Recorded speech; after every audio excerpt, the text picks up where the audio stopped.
책을 읽고 강의 듣는 목적. 책을 읽고 강의 듣는 목적. 봄나라 책 1권에서 14권을 읽고 강의를 듣는 목적은 무엇일까요? 본심을 회복하기 위함입니다. 본심은 무심한 가운데 일심의 시도리가 정신머리에 박힘입니다. 무심이 되려면 쓸데없는 잡념이나 번뇌망상을 비워야 하므로 책을 읽으면 쓸데없는 생각이나 질문이 떨어져 자연 마음이 비워져 텅 비고 고요하고 깨끗하고 환해집니다. 일심이 박히려면 정할 때에는 숨죽음을 하고 동할 때는 몸동작을 놓치지 않고 깨어 살겠다는 일심이 박히어 하지 않을 수 없는 지경이 되어야 합니다. 일심의 축이 서면 깨어 살아야겠다는 결심을 넘어 실제로 하지 않을 수 없는 지경이 될 때 교학이 완성되어 늘봄의 수행, 늘봄의 생활이 비로소 시작됩니다. 무심만 되고 일심이 이루어지지 않으면 깨어 살겠다는 결심이 지속되지 않고 끊어져 깨어 살지 못하기 때문입니다. 그러므로 책 읽기는 깨어 살겠다는 옵션이 서 잠시라도 잊지 않게 될 때까지 지속되어야 합니다. 이제 무슨 소리인지 알았다, 이해했다, 알았다, 파악했다 정도에서 그치면 안 됩니다. 텅 빈 무심을 알았다고 무심에서 그만두면 무심조차 보존하고 유지하지 못하여 다시금 산란해지고 혼침에 빠져 공부하기 이전의 상태로 돌아가고 맙니다. 공부를 통하여 깨어 살겠다는 옵션이 걸려 벽골에 사무치고 정신머리에 들어야 공부의 효험을 보게 됩니다. 성리적으로 보면 무심은 허공성에서 오고 일심은 광명성에서 옵니다. 본심은 허공성 가운데 광명성이므로 무심 가운데 일심이 있어야 합니다. 우리는 일심 일념 하나 얻기 위해 책을 읽고 강의를 듣습니다. 책을 읽고 강의 듣는 목적. 책을 읽고 강의 듣는 목적. 봄나라 책 1권에서 14권을 읽고 강의를 듣는 목적은 무엇일까요? 본심을 회복하기 위함입니다. 본심은 무심한 가운데 일심의 시도리가 정신머리에 박힘입니다.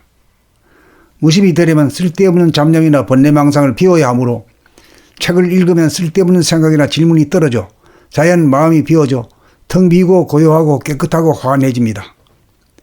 일심이 박히려면 정할 때에는 숨죽음을 하고 동할 때는 몸동작을 놓치지 않고 깨어 살겠다는 일심이 박히어 하지 않을 수 없는 지경이 되어야 합니다. 일심의 축이 서면 깨어 살아야겠다는 결심을 넘어 실제로 하지 않을 수 없는 지경이 될 때 교학이 완성되어 늘봄의 수행, 늘봄의 생활이 비로소 시작됩니다. 무심만 되고 일심이 이루어지지 않으면 깨어 살겠다는 결심이 지속되지 않고 끊어져 깨어 살지 못하기 때문입니다.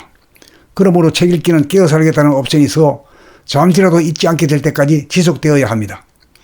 이제 무슨 소리인지 알았다, 이해했다, 알았다, 파악했다 정도에서 그치면 안 됩니다. 텅 빈 무심을 알았다고 무심에서 그만두면 무심조차 보존하고 유지하지 못하여 다시금 산란해지고 혼침에 빠져 공부하기 이전의 상태로 돌아가고 맙니다. 공부를 통하여 깨어 살겠다는 옵션이 걸려 벽골에 사무치고 정신머리에 들어야 공부의 효험을 보게 됩니다. 성리적으로 보면 무심은 허공성에서 오고 일심은 광명성에서 옵니다. 본심은 허공성 가운데 광명성이므로 무심 가운데 일심이 있어야 합니다. 우리는 일심 일념 하나 얻기 위해 책을 읽고 강의를 듣습니다.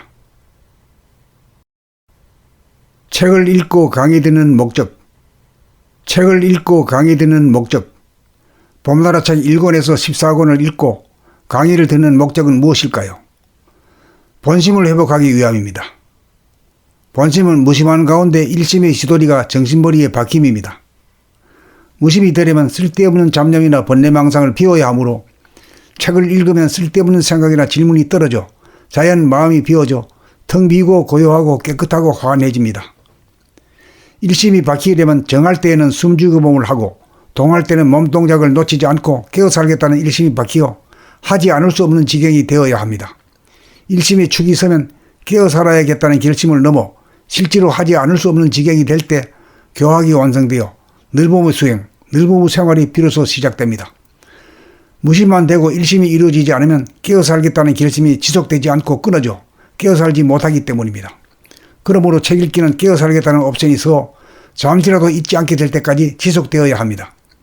이제 무슨 소리인지 알았다, 이해했다, 알았다, 파악했다 정도에서 그치면 안 됩니다. 텅 빈 무심을 알았다고 무심에서 그만두면 무심조차 보존하고 유지하지 못하여 다시금 산란해지고 혼침에 빠져 공부하기 이전의 상태로 돌아가고 맙니다.